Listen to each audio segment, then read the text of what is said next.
level to see Shane Boz back on the hill for the first time in nearly 2 years? Yeah, very excited. Good to see him today. It was kind of, we flew him in. He got to play catch, but he's on that taxi squad thing in Kansas City.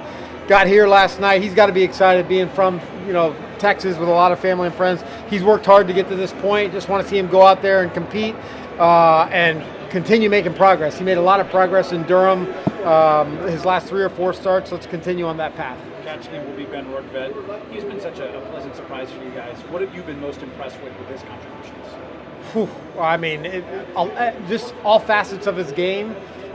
Certainly the personality and the way that he is in the clubhouse and in the dugout, keeping things loose. But, Ben he's really performed at an elite level for us defensively.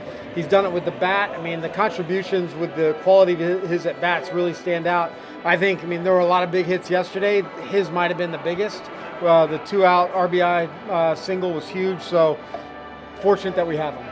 In terms of your relationship with Bruce Bochy and the respect you have for a guy who's won 4 World Series like he has. Yeah, look, I've got to know Boch a little bit over the course of the last couple seasons, and I said when he came back, it was baseball got better again because of him and his presence. It's remarkable what he's done. We've talked about the All-Star game coming up, and they're, is he going to call about your players or this and that? And he doesn't need any work with All-Star games. He's done plenty of them. I think this will be number 4 or 5, but he's going to he's one of the game's best. Let's go back to Boz for a minute. He's obviously had the interruption since he was back in the majors for almost 2 full years now. But just to kind of organizationally, the track he was on, the potential. This is a guy who's got some pretty good talent. Oh, a ton of talent. Saying that, I think we're going to continue to see that. We talked about yesterday how when you miss 2 years, that is something. How much does it count for? I hope our expectation level is not for him to go out and be mid-season form. That's not fair to Shane. Now, he might do that because he's just that talented. But getting reps up here, I think Eric and the organization felt it was his time. He had done enough in AAA. Talking to Morgan, the strike throwing has gotten better. The mix of his pitches has gotten better. Now just come and transition and do it here. He'll have a little bit of a lane to some degree. Yes. Like. Yeah. He had plenty of time to build up the innings and the pitches and everything. Yeah, I haven't heard a word about his workload, so if I don't hear anything, that means we're in a good spot.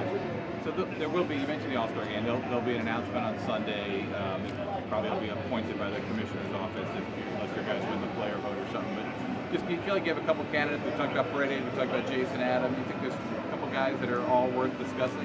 Yeah, look, I think those 2 guys are at the top of the list. Esak's been pretty consistent for us and gotten big hits, a lot of home runs, big RBIs.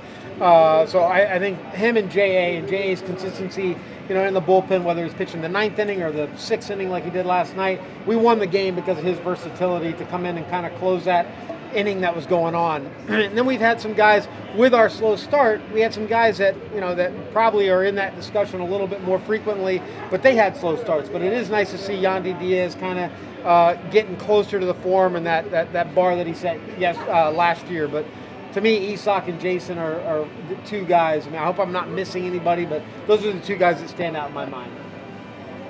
So do you feel like the tide is turning for Randy, the Arozarena? I do. I hope so. He's, seems to be getting on base at a better rate right now. His at-bats have been better. We've seen him hit the ball harder a little bit. So Randy's a really good player that went through a really rough stretch. I'm happy for him and happy for us that he does seem to be getting out of it. Josh seemed pretty excited to play against his brother again. Yeah. He said it never gets old. It probably makes sense, right? I would guess so. That's pretty special. I look at the Lowe family. That's pretty remarkable to have 2 sons playing at an elite level that are both really, really talented players. And I know last go around, neither one of them were available with injuries. So this is a big Lowe family reunion. I hope our Josh gets the better of it.